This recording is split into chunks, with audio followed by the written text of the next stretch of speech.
understood. How many dads do we have in here? How many dads heard their dad say, "This is going to hurt me more than it's going to hurt you"? But you didn't believe it until you had a son. And you had to say the same thing to them.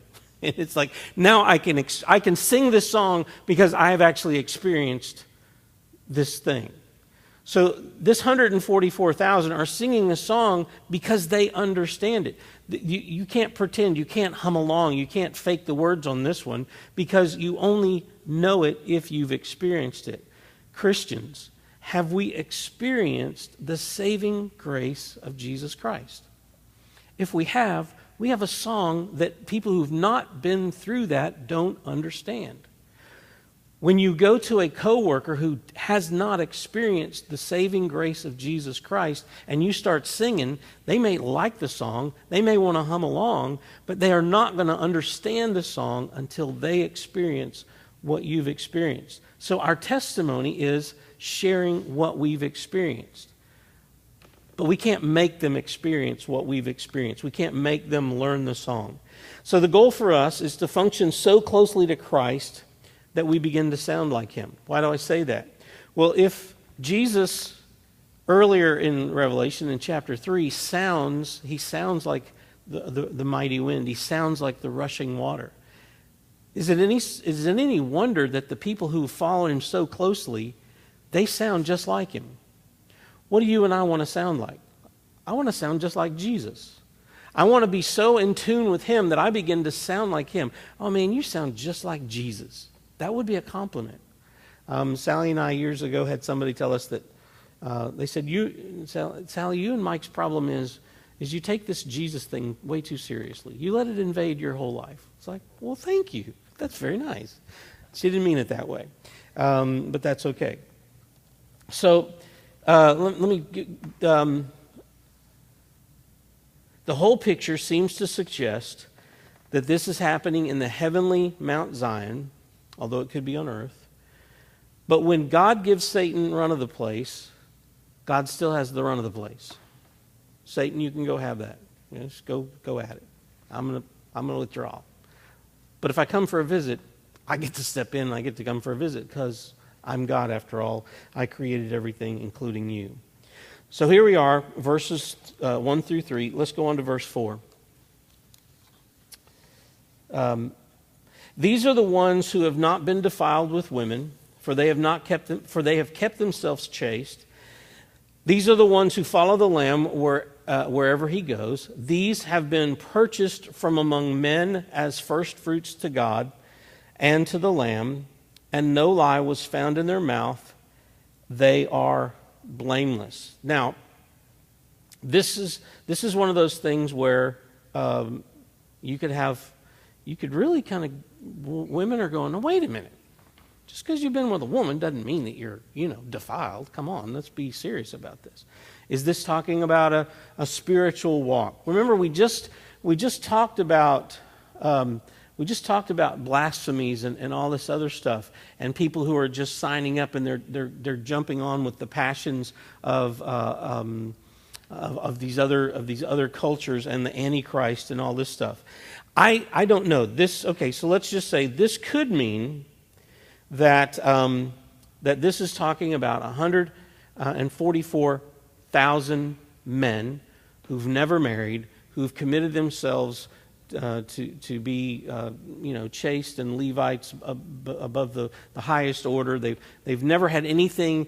They've never had any distraction with marital relationships or female. It could mean that. I don't personally believe that that's what it means, but it could.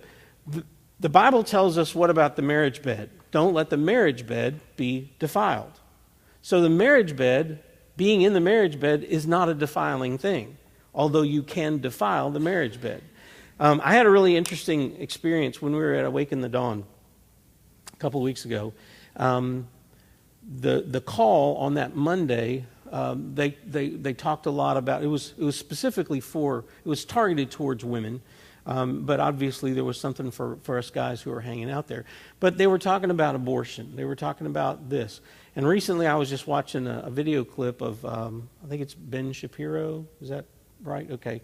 And he was talking to this girl about, well, is abortion okay if, and then she paints such a horrid picture that, you'd seem cruel if you said, oh no, it's still wrong. And of course, that's what Ben Shapiro says. He says her situation doesn't change the fact of the morality of that. But that comes to my mind, and then I'm thinking about, what about all these children who are having children, and by the time they reach adulthood, they already have 3 children, and is that God's plan, and all this? But here's what God kind of spoke to me. God said to me, Mike, I gave Adam and Eve some gifts. And when they sinned against me and I kicked them out of the garden, I didn't take the gifts back.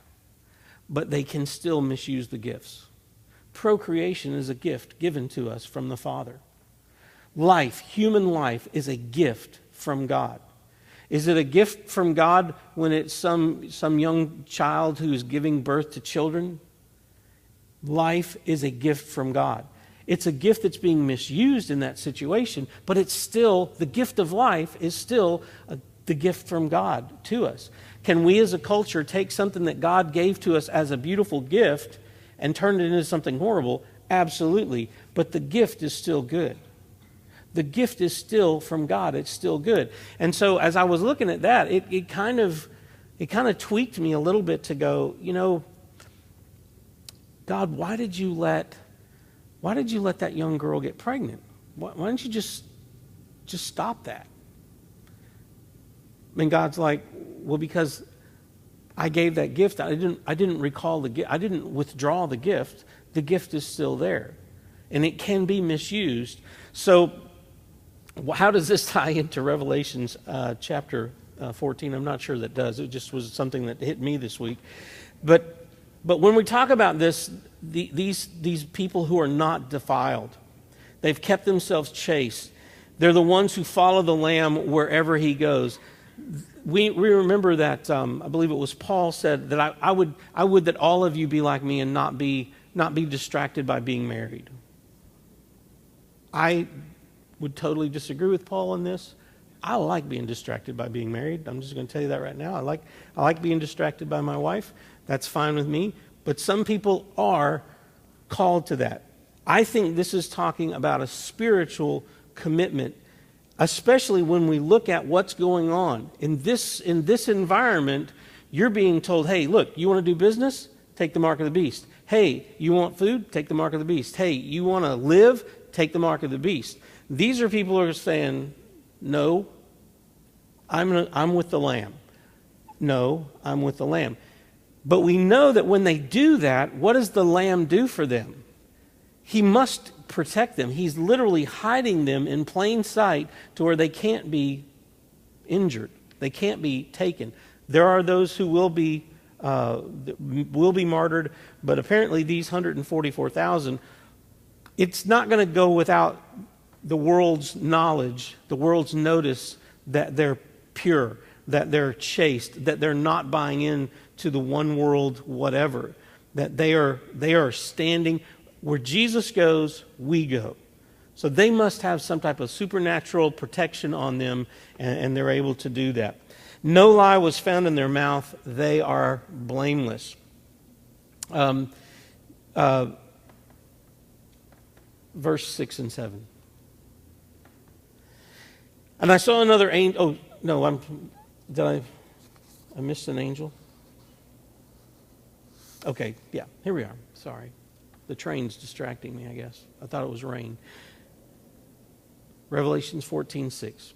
And I saw another angel flying in mid-heaven, having an eternal gospel to preach to those who live on earth and to every nation and tribe and tongue and people.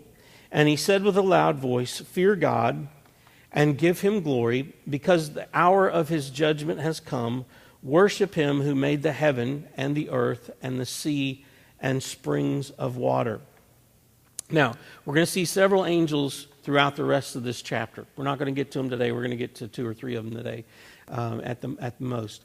But again, remember, we just left 13 When John was writing Revelation, as he was being given Revelation, God didn't say, okay, that's the end of chapter 13. Okay, start a new page, John. This is a new thought. It's all one thought. And we've gone from the beast, we've gone from the dragon and the beast of the sea and the beast of the land, and now we're talking about the Lamb and the Lamb on Mount Zion, and the Lamb on Mount Zion with 144,000 of the most pure, righteous people you've ever laid your eyes on. And now we're going into these angels who are stepping out, and it's almost like Handel's Messiah, where the tenors are singing, and then the basses come out and they sing, and then the altos come out and they sing, and it's going to become this beautiful chorus of testimony and confessions about who God is. So the first angel that we see, he's flying in mid-heaven. He has an eternal gospel to preach to those who live on earth and to every nation and tribe and tongue and people. And he said with a loud voice, "Fear God, give him glory, because the hour of his judgment has come. Worship him who made the heaven and the earth and the sea and the springs of water." We just saw this beast come out of the sea. Well, worship the God who made the sea. We just see this beast come out of land. Worship the God who made the land. God is always reestablishing, even though these things are coming out, because it's that time. We're at that point in the play. We're at that point. God is the one who created all of these things. So we're in the church age. I don't think we're going to be in the church age much longer. We've been in the church age since the book of Acts.